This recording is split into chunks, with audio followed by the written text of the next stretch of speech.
హైదరాబాద్ స్వచ్ఛమైన గాలి నీరుతో ఎంతో ప్రశాంతంగా ఉండేది. అయితే ఇదంతా గతం. ప్రస్తుతం హైదరాబాద్ పరిస్థితి రోజురోజుకి దిగజారుతోంది. ఇప్పటికే నీటి కుంటలు, చెరువులు కలుషితం కాగా తాజాగా వాయు కాలుష్యం అందరినీ భయపెడుతోంది. వాయు కాలుష్యం అనగానే అందరికీ ఢిల్లీ గుర్తొస్తుంది. కానీ ఆ స్థానంలో ఇప్పుడు హైదరాబాద్ కూడా చేరే అవకాశాలు ఎక్కువగా కనిపిస్తున్నాయి. ఇటీవల కాలంలో విపరీతమైన వాయు కాలుష్యం నగరవాసులను ఉక్కిరిబిక్కిరి చేస్తోంది. దీంతో నగరంలో వాయు నాణ్యతను మెరుగుపరిచేందుకు ప్రభుత్వ విభాగాలు కలిసికట్టుగా పనిచేయాలని నిర్ణయించుకున్నారు.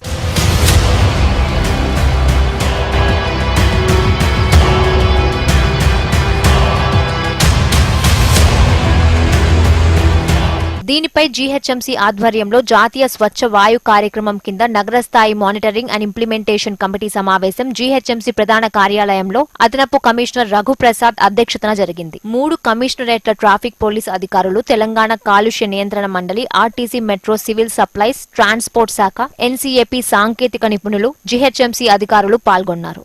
నగరంలోని కాలుష్య హాట్స్పాట్ల డేటాపై సమీక్ష, సిటీ యాక్షన్ ప్లాన్ పురోగతి, రోడ్ మీద ధూళి తగ్గింపు, వాహనాల ఉద్గారాల నియంత్రణ, పరిశ్రమల కాలుష్య నియంత్రణ, C&D వ్యర్థాల సమర్థ నిర్వహణ, పచ్చదనం విస్తరణ, ప్రధాన నిర్మాణ ప్రదేశాల్లో రియల్ టైం మానిటరింగ్ వ్యవస్థలపై చర్చించారు.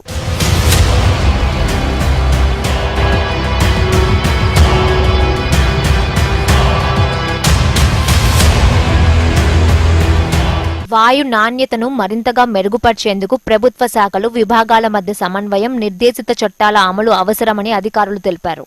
ముఖ్యంగా Panjagutta Patancheru corridor, Charminar Nampally heritage zone, హైటెక్ city transit corridor, MGBS Secunderabad railway స్టేషన్ల పరిధిలో పటిష్ట చర్యలు చేపట్టాలని నిర్ణయించారు. మరోవైపు ఎలక్ట్రిక్ బస్సులు, ఎలక్ట్రిక్ వాహనాలపై దృష్టి సారించాలని నిర్ణయించారు. ఇక పాత వాహనాలు, ఫిట్నెస్ లేని వాహనాలపై పూర్తి స్థాయి దృష్టి సారించాల్సిందిగా RTA అధికారులకు తెలిపారు. నిర్మాణ వ్యర్థాల వల్ల కూడా వాయు కాలుష్యం పెరుగుతోందని ప్రజలు కూడా జీహెచ్ఎంసీకి సహకరించాలని కోరారు. ప్లాస్టిక్, ఇతర మున్సిపల్ వ్యర్థాలను బహిరంగ ప్రదేశాల్లో కాలిస్తే ఇకపై కఠిన చర్యలు తీసుకుంటామని జీహెచ్ఎంసీ హెచ్చరించింది.